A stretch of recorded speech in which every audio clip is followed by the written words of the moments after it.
I presented an abbreviated version of this talk at the monthly meeting of the Washington, D.C. Star Wars Collecting Club, DCSWCC, on July 13th, 2024. In the ensuing 2 weeks, I enhanced it and committed it to video for a wider audience. This is the second in a series of talks to help you prepare for Celebration Japan, which will be held next April 2025, just outside Tokyo, the largest city in the world. In part one, we talked about why you should go to Japan and went over the basics of budgeting and starting to plan your trip. I recently realized that I failed to mention an important reason why we do so much planning. That reason is basically that you cannot just show up in Japan and wing it. In my experience, if you don't plan ahead, you'll waste a lot of precious time in Japan and lose out on a lot of possibilities. That holds true for the day-to-day aspects of your trip, and it often holds true for hour-by-hour details too. This week, the end of July, in part two of the series, your trip is about 9 months from now. Let's review your homework. Did you apply for your new passport or your renewal? How many items do you have on your prioritized list of places you want to visit? How many Star Wars locations are on your list? Did you find any Reddit groups besides our Japan Travel? How many Facebook groups did you join? Do you have some new favorite YouTubers? Maybe Tokyo Kenchan, Cakes with Faces, Kensho Quest, Japan with Now? Those are some of my favorites. If you discovered some other good Japan travel channels, please tell us in the comments below. How many of those YouTube channels did you subscribe to? If you have positive answers for these questions, you're in good shape. Martin's advice: if you haven't done your homework, don't panic. There's still time to catch up on all that, plus the new homework you're going to get today before part 3 rolls around about 3 months from now. But you're going to have to work hard and fast. We're about 9 months out from our big trip. You have a prioritized list of places you want to go and things you want to see. And if you've followed my advice so far, that list might be pretty long and have a fair amount of variety. That's great. Now you're ready to move into the next phase of planning. It's time to reduce your list down to the places you actually can and will visit during your trip. How do you do that? I think the best way is to analyze everything in time and space and factor in your priority. The first step is to put all your places on a map. You can use Google Maps. Click the place so that its info appears in the left sidebar. Then click Save, and note that you can have any number of named lists of places. Here I'm creating a new list called Japan 2025. You can search for another place by name or just by looking around on the map. Click the place, click Save, and click the name of your list. If you clear the item selection, you can find your lists in the hamburger menu by clicking Saved, and then click the name of the list. And there are the places we just saved. In the smartphone app for Google Maps, you can edit the list and choose like an emoji icon, and it'll make them easily visible in the map view. I've been trying out a new app and website for travel planning called Wanderlog. So far, it works really well, and the free tier has all the features you probably need, like scheduling, budgeting, location mapping, and routing. Here, I'm typing the names of places I want to visit and then choosing them from the pop-up menu of choices, and they get added directly to the map.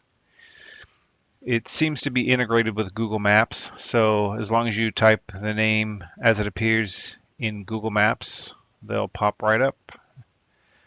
Here they are on the map. I'll put a link to the Wanderlog website in the description below.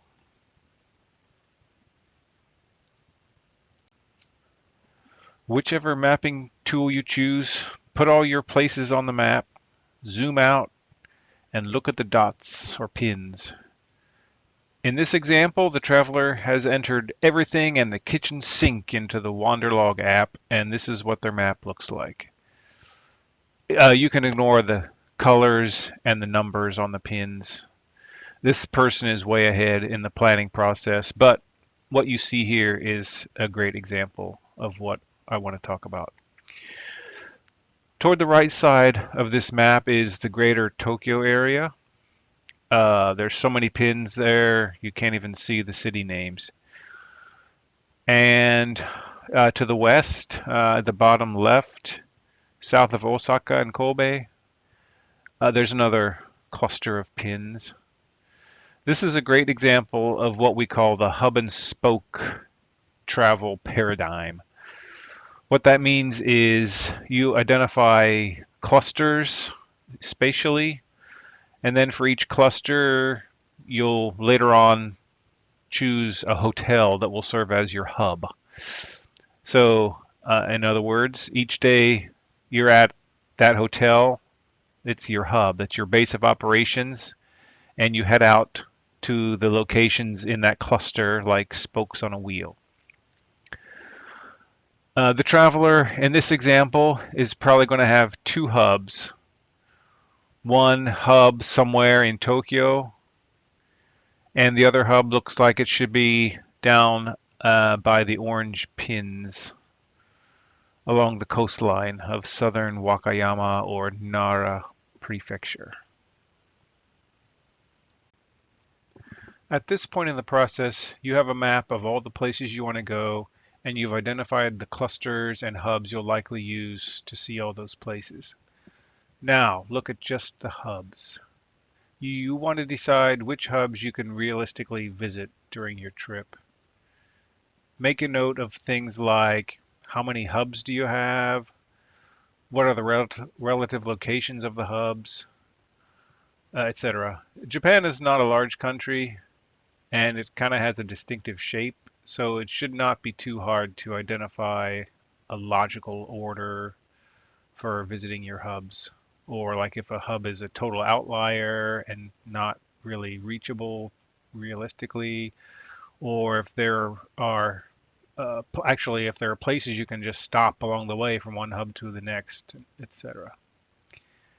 If it helps your analysis, use an app or website to estimate travel times between hubs. And for this, you'd want to use the nearest train station and focus on the rail transit directions. Because 99% of the time in Japan, you're going to be traveling by train. Wanderlog and Google Maps can show travel times, or other apps and websites such as Japan Travel by Navitime. Next, you should decide how many days and nights you're going to spend at each hub. And to get to that, you're going to think about how many places, how many spokes will you have at each hub. The number of places you can visit in a day will depend on the nature of the places, sure. But in general, you should not plan on seeing more than 3 places per day, in my opinion. That's just a rule of thumb. If you know you won't need a lot of time at certain places, if it's a quick stop, or if you know that places are close to each other and make travel time quicker, of course you can plan for more. Some advice that's relative here. Don't plan to do very much on the first day you arrive to Japan. You will be jet lagged. You'll be in a alien environment, perhaps. You don't want to overdo it. If your flight arrives in the morning, Japan time, maybe plan for one excursion close to your hotel for later in the day. If you arrive in the afternoon, maybe just plan a nice dinner near your hotel, but don't try to schedule in any of your sightseeing places in that afternoon or evening. Secondly, don't try to cram in a lot of places in one day. Leave time to be flexible with your daily schedule. I bet that at some point during your travels, you're going to be walking down the street and you'll see something that you just have to stop and check out, and you want to have time to do that. It's possible that the best experiences of your trip could happen when you least expect them, and you want to make sure you have time to to linger on those moments, and leave time just to sit down and relax. Spoiler alert for part three of this series coming in October. You are going to be walking, walking, and walking some more every day in Japan.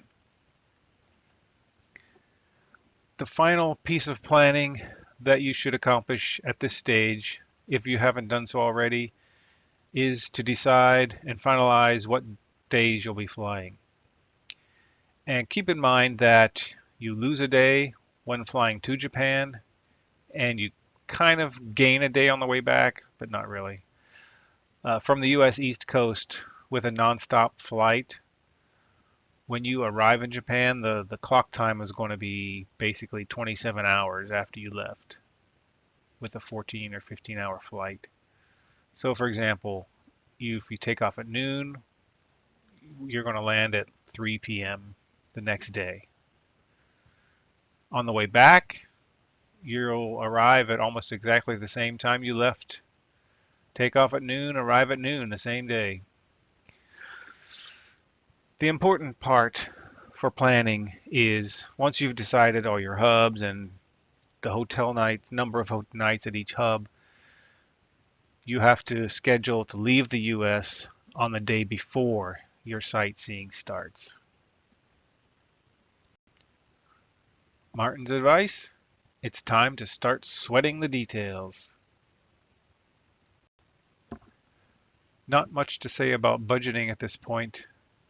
Nothing you've done so far in the planning process has really affected your budget estimates, except perhaps if you've identified travel hubs that are far apart, you might want to factor in the cost of travel from one hub to another, which can be not insignificant. Google Maps includes the cost of travel when you set the mode of transportation to transit and you do the get directions option. Uh, Also, when the 6 month mark rolls around, so 3 months from now, you should be ready to buy your plane tickets. So factor that into your budget.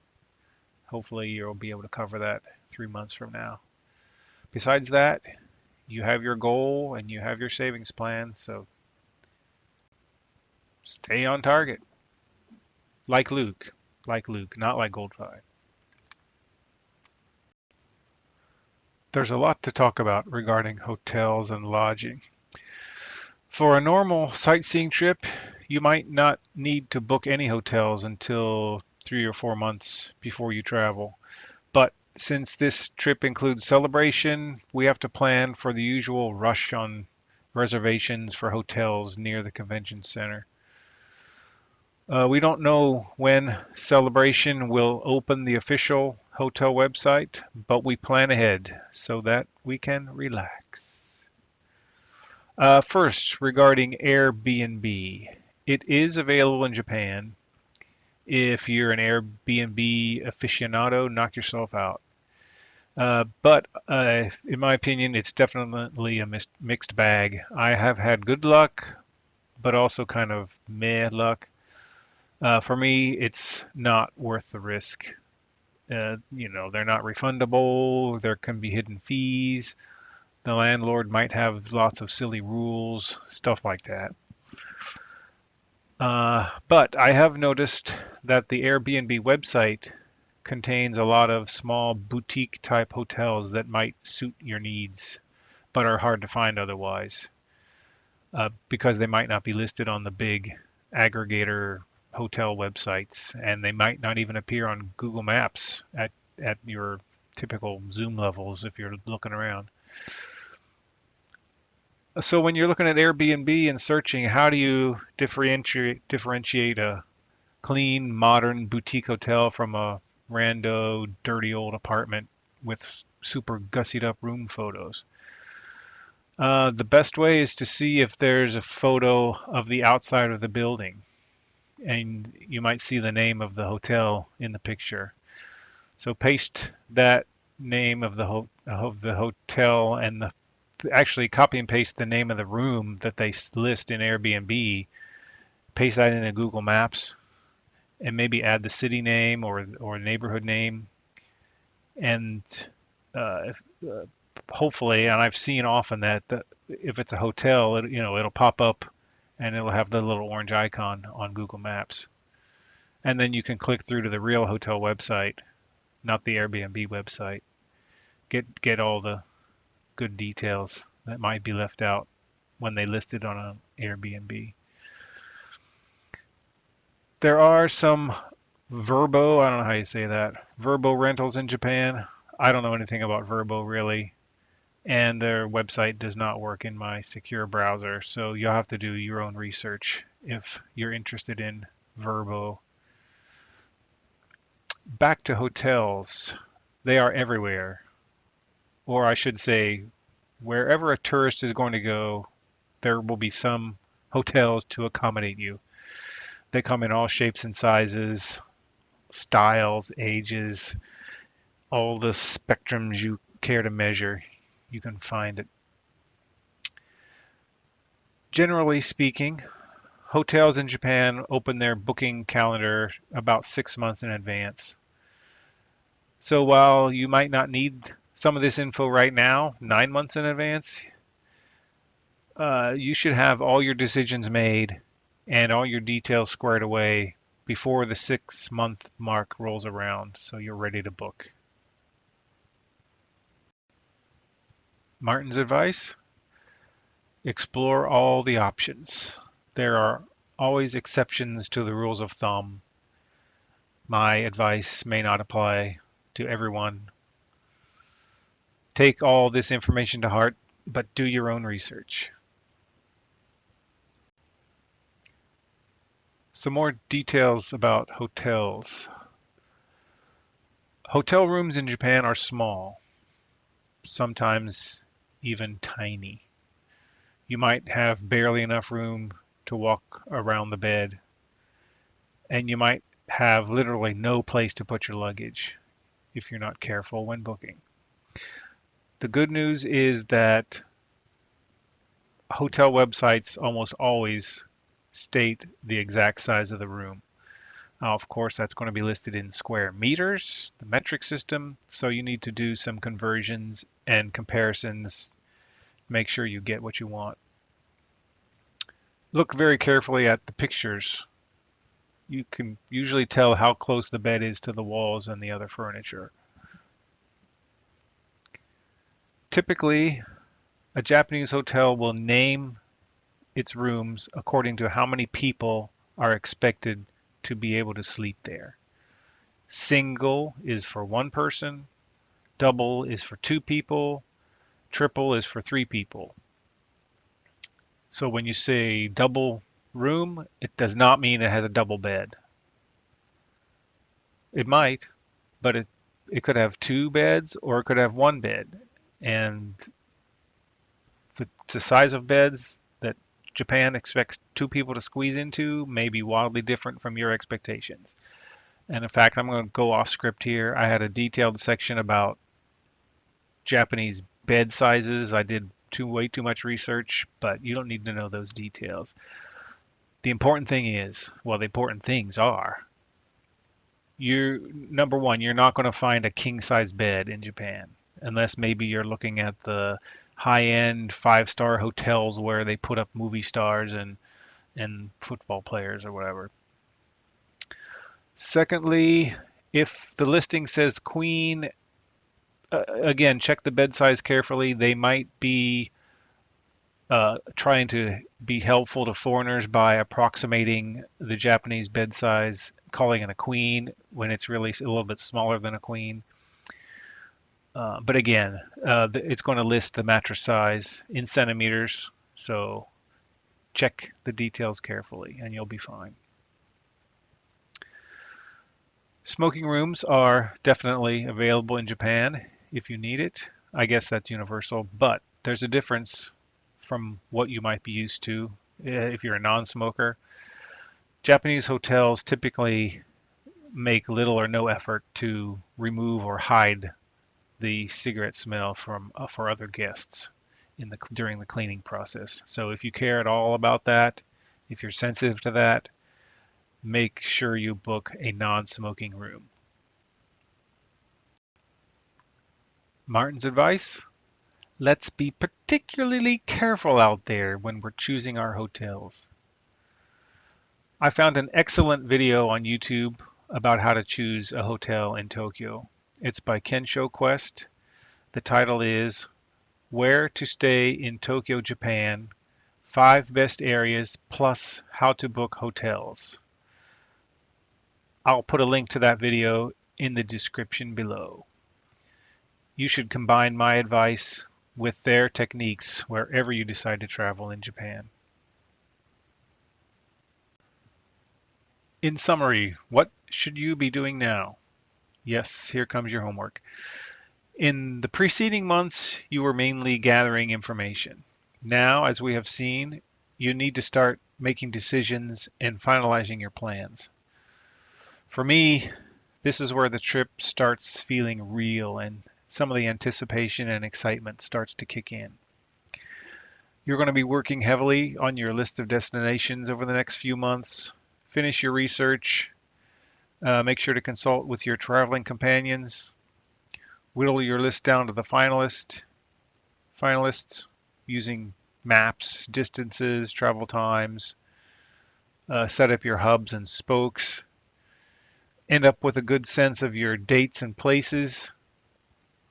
Your goal is that 3 months from now, you'll be ready to buy your plane tickets and start making hotel reservations.